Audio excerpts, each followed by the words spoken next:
बिस्मिल्लाहिर्रहमानिर्रहीम। अस्सलाम वालेकुम नाजरीन, मैं हूं जीएम जमाली और आप देख रहे हैं डिजिटल के सबसे बड़े चैनल न्यूज़ पाकिस्तान का प्रोग्राम ए टू जी। नाजरीन, सबसे पहले तो हम पाकिस्तान और भारत के अवाम को मुबारकबाद पेश करते हैं कि जंग मुकम्मल तौर पर शुरू होने से कबल ही अपने मंतकी अंजाम को पहुँच गई और दोनों ममालिक के दरमियान सीज़ फायर हो गया। हम इन तफसीलात में नहीं जाते कि सीज़ फायर क्यों हुआ, किसने करवाया और किसकी हार हुई, किसकी जीत हुई। हमारी नज़र में ये पाकिस्तान और भारत के अवाम की जीत है, अमन की जीत है, दानिशमंदी की जीत है, दूर अंदेशी की जीत है। ये हार जंगी फ़िक्र रखने वालों की हार है, जंग से तबाहियाँ फैलाने वालों की हार है, जंगी जुनून के हामिल भारतीय मीडिया की हार है कि ख्वाहिश के बावजूद दोनों ममालिक के दरमियान फुल फ्लैश जंग नहीं करवा सका।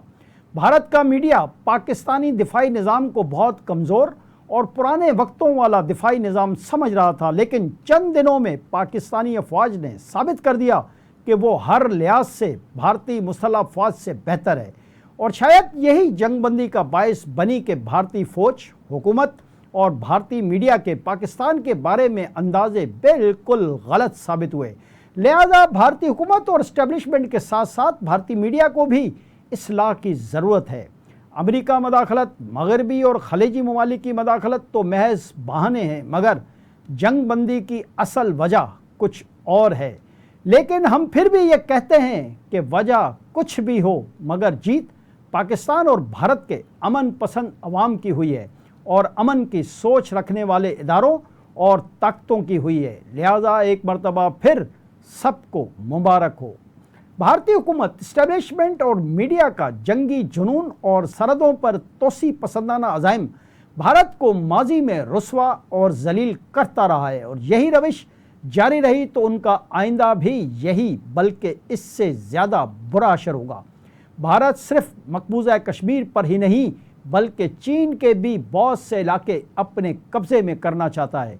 यही वजह है कि भारत की चीन के साथ भी जंगें और झड़पें होती रहती हैं। चीन अब पहले वाला चीन नहीं। चीन ने गुज़िश्ता 3-4 दहाइयों में हर मैदान में गैर मामूली तरक्की की है। चीन तेज़ी से तरक्की करती हुई मईशत में भी शामिल होता है, जबकि भारत हर मैदान में चीन से बहुत पीछे रह गया है।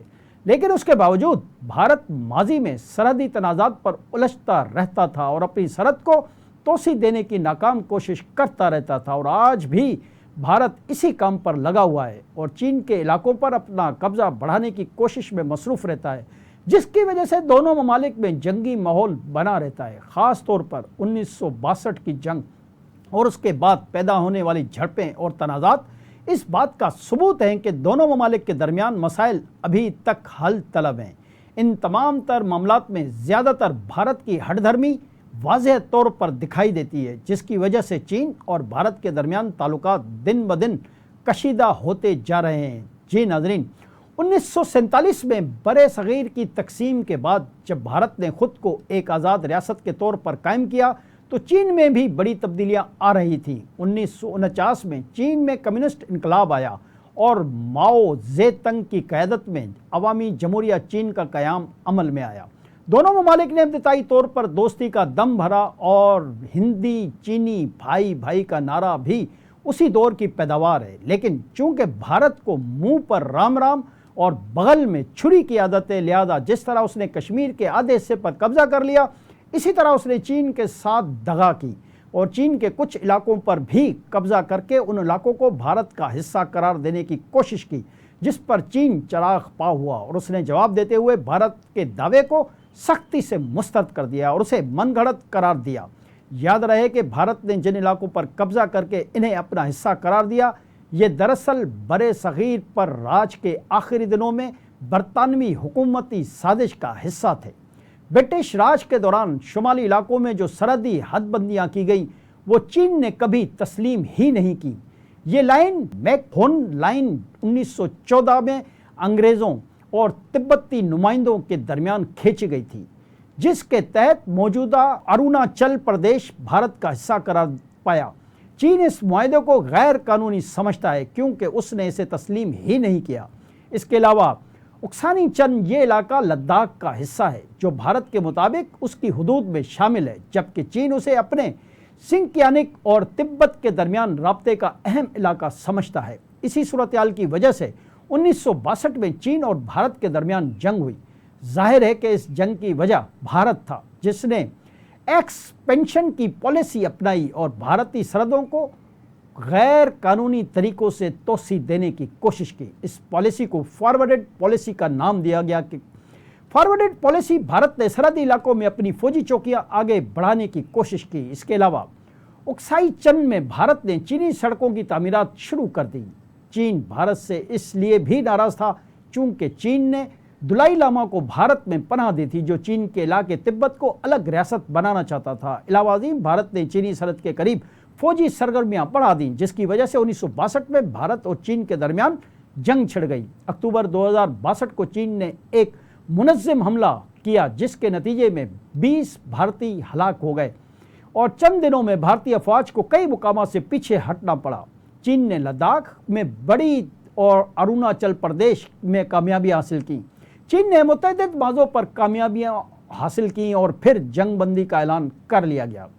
इस जंग में चीन ने अपने बेशतर इलाके वापस ले लिए, ताहम अब भी चीन के कुछ इलाकों पर भारत का कब्जा है, जिसकी वजह से दोनों ममालिक के दरमियान सरहदी टेंशन बरकरार रहती है।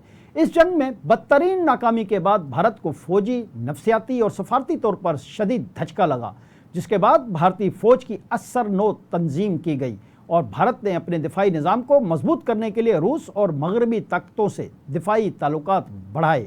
जी नाज़रीन, 1962 के बाद दोनों ममालिक के दरमियान 1966 और 1987 में झड़पें हुई, जिनमें भारत को हजीमत का सामना करना पड़ा। ताहम कुछ मुकामात पर चीन ने जानबूझकर पसपाई इख्तियार की थी।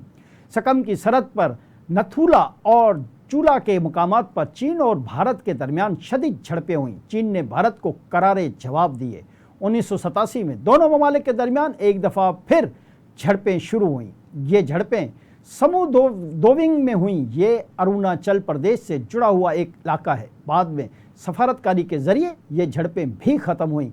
उसके बाद फिर 1920 में भारत और चीन के दरमियान गुलवान वादी में झड़पें हुई। जून 2020 में लद्दाख की गुलवान वादी में दोनों ममालिक की अफवाज के दरमियान खून रेज झड़पें हुई, जिसमें भारत के 20 फौजी हलाक हुए और चीनी अफवाज को बरतरी हासिल रही।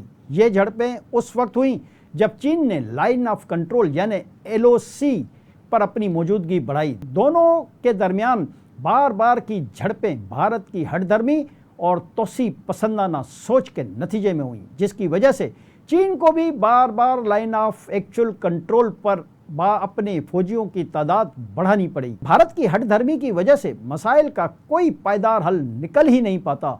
यहाँ ये बात दिलचस्प है कि भारत की 14 लाख से ज़ायद फौजी स्ट्रेंथ है, जबकि चीन की दुनिया की सबसे बड़ी फौज मानी जाती है। जबकि टेक्नोलॉजी और साइबर वारफेयर में भी चीन को एक वाज़ेह बरतरी हासिल है, लेकिन उसके बावजूद दोनों ममालिक में बैनुल-अक़वामी प्लेटफॉर्म पर एक दूसरे के साथ काम करते रहते हैं, जैसे कि अक़वाम मुत्तहिदा सरहदी तनाज़ात SCO के बाहमी ताल्लुकात को अक्सर मुतासिर करते हैं। चीन भारत का सबसे बड़ा तजारती पार्टनर भी था, लेकिन हालिया कशीदगी के बाद भारत ने कई चीनी ऐप्स पर पाबंदी लगा दी और मकामी पैदावार को फ़रोग देने की पॉलिसी अपनाई, क्योंकि ये भारतीय हुकूमत की पॉलिसी का हिस्सा रहा है। अपने अलावा इलाके में किसी भी दूसरे मुल्क की तरक्की बर्दाश्त नहीं करता। 1962 की जंग के बाद भारत में चीन के खिलाफ शदीद नफरत पैदा हुई और अब भी गुलवान वादी के बाद भारत में बायकॉट चाइना की मुहिम देखी गई। चीन में भी भारत को उसकी नफरत अंगेज पॉलिसियों की वजह से एक हरीफ के तौर पर देखा जाता है। दोनों ममालिक वक्तन फ़वक्तन मज़ाकरात करते रहते हैं और चीन की तरफ से अमन की कोशिशें होती रहती हैं, लेकिन भारत की वजह से कभी कामयाब ही नहीं हो पाती। मगर सरहदी तनाज़ात, पानी की तकसीम, नेपाल व भूटान जैसे हमसाया ममालिक में भारत की तरफ से असर रसूख बढ़ाने की जंग ताल्लुकात को मज़ीद बिगाड़ पैदा कर सकती है। याद रहे कि भारत की ये पॉलिसी है कि वो खित्ते के तमाम ममालिक पर अपना असर रसूख ज़्यादा से ज़्यादा बढ़ाने की कोशिश करता है, जबकि चीन और पाकिस्तान उसके शदीद मुखालिफ हैं और कहते हैं कि हर मुल्क को मुकम्मल तौर पर आज़ादी के साथ रहने का हक हासिल है। लिहाजा जब तक भारत अपने जंगी जुनून पर नज़रसानी नहीं करता, مستقبل میں بھی بھارت کو بار بار ہزیمت اور رسوائی کا ہی سامنا کرنا پڑے گا۔ آج کے لیے اتنا ہی۔ اگلے پروگرام تک کے لیے اپنے میزبان جیم جمالی کو اجازت دیجیے۔ اللہ حافظ۔